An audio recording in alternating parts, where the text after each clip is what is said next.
HAL Hindustan aeronautic limited, ये इतनी fundamental strong company है, इसका रेवेन्यू बहुत अच्छे लेवल पे ग्रोइंग है, प्रॉफिट बहुत अच्छे लेवल पे ग्रोइंग है, पी रेशियो अगर आप देखोगे इंडस्ट्री के कंपैरिजन में अंडर वैल्यूड है, इंडस्ट्री के कंपैरिजन के अंदर इसका डेट बिल्कुल जीरो है, कंपनी की ऑर्डर बुक वैल्यू बहुत अच्छी है, कंपनी मोनोपोली है कि जो भी डिफेंस के जो एरोस्पेस के जो भी इक्विपमेंट आते हैं डिफेंस एरोस्पेस के, ये मोनोपोली है। तो भी इतना सब कुछ अच्छा होने के बाद भी सिर्फ 2 दिन के अंदर अंदर इसका शेयर अप्रोक्सीमेटली 12% टूट चुका है, सिर्फ 2 दिन के अंदर अंदर। और ऐसा नहीं कि ये शेयर टूटने वाला था, उसके पहले अगर आप देखोगे, क्योंकि मैंने कहा डिफेंस की सबसे बहुत one of the major player king है, इसने पहले 700 से 800% तक का भी रिटर्न दे चुकी है। इवन जो अभी ये कंपनी भी अच्छी है, कंपनी के फंडामेंटल भी अच्छी है, अभी रिसेंटली बजट अनाउंस हुआ था, बजट में भी इसको खूब बेनिफिट मिले थे, बजट का जो अलोकेशन था इस बार का इंडिया का वो सबसे ज्यादा था, मतलब पहले के ईयर्स के कंपैरिजन में approximately 7.2 lakh crore rupees. Even custom duty के इंपोर्ट्स पे भी मतलब इन्होंने वेव ऑफ करा कि जो भी डिफेंस के इक्विपमेंट बनाने उस पर जो भी कस्टम ड्यूटी लगती है रॉ मटेरियल इंपोर्ट पे,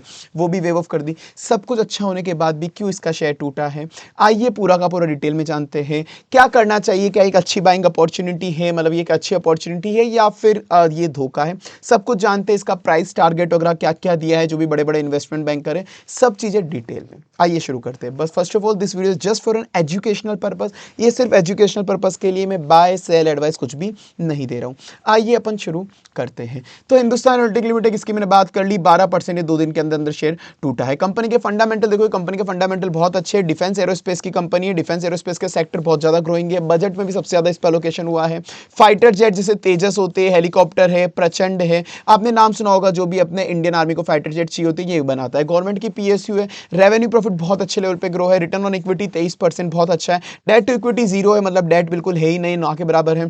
इसका पी रेशो 35 है, इंडस्ट्री का 45 है, मतलब ये इंडस्ट्री के कंपैरिजन में अंडर वैल्यूड है। तो अभी ये मोनोपोली है, जो भी इंडियन मिलिट्री को जो भी ऐसे एरोस्पेस वाले जो हेलीकॉप्टर वगैरह चाहिए होती है, मोनोपोली है, ये अकेला ही बनाता और कोई नहीं बनाता जनरली, अभी ये सबसे बड़ा प्लेयर है। इवन जो इसकी order book value 2 lakh crore के भी ऊपर की, अप्रोक्सीमेटली 2.5 लाख करोड़ की है अप्रोक्सीमेटली ऑर्डर्स, मतलब इसके पास जो एग्जिस्टिंग सेल है वो है 33,000 करोड़ की एग्जिस्टिंग सेल है। इसके पास ऑलरेडी ऑर्डर पड़े 2 लाख करोड़ के, 6 टाइम तो इसके पास ऑर्डर पड़े, तो फंडामेंटल सब कुछ कंपनी के सही है। तो सही बात बताऊं, मैं अभी से बता दूं, यही इसकी जो सबसे बड़ी स्ट्रेंथ थी, यही इसकी वीकनेस बढ़ गई, इसी बन गई, और इसी वजह से इसके शेयर टूटे हैं। आइए अपन बात करते हैं आगे। तो अब हुआ क्या है, अब इसकी मोनोपोली नहीं रही। पहले मैंने आपको कहा था कि ये जो मोनोपोली थी ये सबसे अच्छी चीज थी, इसके पास ऑर्डर 2 लाख करोड़ के पड़े, मतलब एग्जिस्टिंग सेल्स के 6 टाइम्स, एग्जिस्टिंग सेल्स के 6 टाइम्स तो इसके पास ऑर्डर पड़े हैं। पर अब आप देखोगे अब इसकी मोनोपोली नहीं रही है। पहले ये अकेला ही बंदा MiG Su-30 MKI तेजस प्रचंड जितने भी हेलीकॉप्टर फाइटर जेट थे अकेला का अकेला ही बनाता था। पर अभी एक 5th generation stealth fighter jet चाहिए अपनी इंडियन आर्मी को, जिसका AMCA प्रोजेक्ट, जिसका नाम डाला है मतलब एडवांस मीडियम कॉम्बैक्ट एयरक्राफ्ट। ये 5th generation air stealth fighter aircraft है कुल मिला के। तो ये जब इसके टेंडर की बिडिंग हुई, HAL को इसमें से एक्सक्लूड कर दिया, डिस्क्वालीफाई कर दिया कि ये 5th जनरेशन एयरक्राफ्ट पे ये काम नहीं करेगा। तो ये सबसे बड़ा मेन दिक्कत हुई है कि इसको रिमूव कर दिया कि अब ये इस पे नहीं बनाएगा। अभी तक के जितने भी इंडियन आर्मी को एयरक्राफ्ट वगैरह चाहिए होते थे, हेलीकॉप्टर चाहिए होते थे, यही बनाता था। पहली बार ऐसा हुआ है, पहली बार कि इसको रिमूव करा है किसी भी प्रोजेक्ट से, और ये 15,000 करोड़ का प्रोजेक्ट था। अब इसको रिमूव क्यों करा, डिस्क्वालीफाई क्यों करा, ये टेंडर क्यों नहीं लगा सकता है? ये टेंडर इसलिए नहीं लगा सकता, मैंने कहा था इसकी सबसे बड़ी स्ट्रेंथ थी कि इसकी जो ऑर्डर बुक वैल्यू थी वो 2 लाख करोड़ के भी प्लस थी, मतलब उससे भी ज्यादा थी, 2 लाख करोड़ के भी ऊपर थी। एग्जिस्टिंग सेल की 6 टाइम, जिसकी एग्जिस्टिंग सेल है उसका 6 टाइम तो उसके पास ऑर्डर थे। तो ये हो क्या रहा था कि इसके पास इतने ऑर्डर है कि उनको एग्जीक्यूट करने में टाइम लग रहा था, ये बहुत धीरे धीरे फुलफिल कर रहा था। इंडियन मिलिट्री आर्मी को परेशानी हो रही थी कि भाई ये बंदा ऑर्डर क्यों नहीं फुलफिल कर रहा है, मतलब बहुत धीरे धीरे उनके पास सप्लाई आ रही थी, क्योंकि इसके पास कैपेसिटी कंस्टेंट आ गया, ये फुल कैपेसिटी पर चल रहा है, तो भी इतने ऑर्डर है इसके पास, ये फुलफिल नहीं कर पा रहा। इसलिए इंडियन आर्मी ने जानबूझ के, मतलब इंडियन गवर्नमेंट ने जानबूझ के इस बार ये इन्होंने क्वालिफिकेशन लगा दिया कि कोई भी बंदा जो टेंडर भरेगा 5th generation steel fighter jet मतलब AMCA प्रोजेक्ट के लिए, उसकी order book value should not exceed 3 times of annual turnover. 3 times of annual turnover से एग्जिट नहीं हो सकती उसकी जो ऑर्डर। इसके पास तो ऑलरेडी जो ऑर्डर्स है वो 6 टाइम्स है, जो इसकी एग्जिस्टिंग सेल्स के 6 टाइम्स इसके पास ऑर्डर पड़े। तो ये बहुत बड़ी दिक्कत पड़ गई इसको, यही जो इसकी स्ट्रेंथ थी वो इसकी वीकनेस हो गई। अब उसके बाद बात करते हैं क्या इसको असली में एचएएल को इम्पैक्ट पड़ेगा इससे। पर उसके पहले अगर आपको वीडियो अच्छी लग रही है तो प्लीज़ लाइक कर देना, चैनल याद रख के सब्सक्राइब कर देना, लाइक सब्सक्राइब और बेल आइकन नोटिफिकेशन प्रेस कर देना, जिससे जो भी आने वाली वीडियो है वो आपको इंस्टेंट मिल जाएगा। अगर आपने बेल आइकन नोटिफिकेशन प्रेस नहीं करा तो आपको वीडियो लेट मिलेगी, जब तक तो वीडियो का कोई मतलब रह नहीं जाएगा। तो like subscribe bell icon notification. अब आगे चलते हैं, तो क्या इससे एचएएल के इस पे असली में इम्पैक्ट क्या पड़ेगा। देखो सही बात बताऊं तो 15,000 करोड़ का ऑर्डर है और इसके पास जो ऑलरेडी ऑर्डर बुक है वो 2 लाख करोड़ के भी ऊपर, अप्रोक्सीमेटली 2.5 लाख करोड़ की ऑर्डर बुक है। तो 15,000 इसके लिए एज सच मटेरियल अमाउंट नहीं।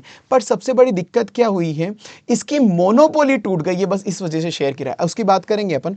पर इसके लिए ना एक पॉजिटिव फैक्टर ये हुआ है कि 15,000 करोड़ का ऑर्डर तो चलो इसके लिए कोई मायने नहीं रखता। अगर इसके पास ऑलरेडी 2.5 लाख करोड़ के ऑर्डर्स पड़े हुए हैं, वो कैपेसिटी कांस्टेंट में 2032 तक ये फुल कैपेसिटी से काम करेगा, तो भी ये बाकी ऑर्डर्स बना नहीं पाएगा।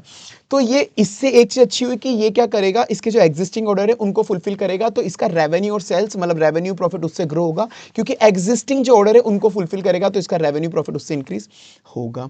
साथ में इसका जो मेन जो सबसे बड़ा सप्लाई आता है, लोगों को डर है कि क्या इसका प्रॉफिट रेवेन्यू गिरेगा, नहीं ऐसा कुछ नहीं है। इसलिए मोनोपोली अभी भी रहेगा तेजस के अंदर। तेजस जो हेलीकॉप्टर एयरक्राफ्ट होते हैं फाइटर जेट इनके, ये अभी भी यही बनाता है, सबसे ज्यादा कैश इसको वहीं से मिलता है। तो अभी भी 10 साल तक के, आने वाले 10 साल तक के इसको तेजस के ऑर्डर बहुत सारे फुलफिल करने हैं, इसके पास बहुत सारे ऑर्डर ऑलरेडी पड़े, तो इसके रेवेन्यू प्रॉफिट पे एज सच कोई भी इंपैक्ट नहीं पड़ने वाला है।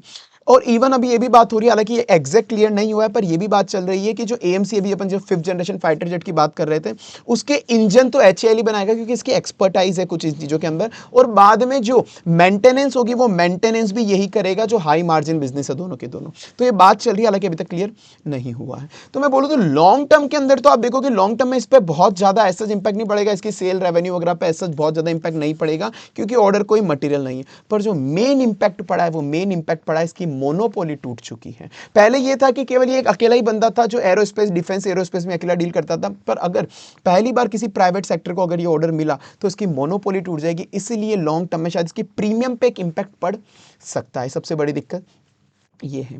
तो अब ये कब क्लियर होगी ये सारी चीजें, मतलब कि अब ये इसका शेयर अभी जिस लेवल पे आगे वापस इंक्रीज होगा नहीं होगा। देखो ये मैं कोई बाय सेल एडवाइस नहीं दे रहा हूं, पर एक की डेट अभी आपको देखनी चाहिए 12 फरवरी 2026, जब इसके क्वार्टरली रिजल्ट अनाउंस होने वाले हैं। अगर ये क्वार्टरली रिजल्ट कुछ उस तरह के लिए आया या मैनेजमेंट ने कोई ऐसी पॉजिटिव अनाउंसमेंट कर दी, तो जिसकी वजह से अगर इस पर कुछ पॉजिटिव इंपैक्ट आ गया, ऐसा कुछ अगर इसका रिजल्ट या कोई मैनेजमेंट की अनाउंसमेंट आ गई, तब ये शेयर शायद वापस से भाग जाए। हालांकि ये किसी को क्लियर 100% तो कभी नहीं होता, ये चीज तो सिंपल है, बट हाँ मैं शॉर्ट टर्म का बता रहा हूं अभी आपको। तो एक 12 फरवरी 2026 की डेट आपको एक बार देखनी चाहिए, ठीक है।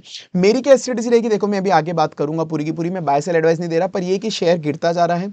लॉन्ग टर्म में देखो तो लॉन्ग टर्म में कंपनी के प्रॉफिट रेवेन्यू पे ऐसा इंपैक्ट नहीं आने वाला, मैंने बता दिया, इसके पास ऑर्डर्स ऑलरेडी बहुत सारे पड़े हुए हैं। पर हाँ इसकी मोनोपोली टूटी है तो इस पे इंपैक्ट तो पड़ेगा, क्योंकि अब इसका कॉम्पिटिटर हमेशा जिंदगी भर के लिए कोई ना कोई कॉम्पिटिटर इसके सामने खड़ा हो जाएगा। जब भी ये गवर्नमेंट को बिडिंग करेगा, कोई ना कोई कॉम्पिटिटर आके लो बिडिंग कर सकता है, तो एक इसको एक अब इसकी मार्जिन कम हो जाएगी।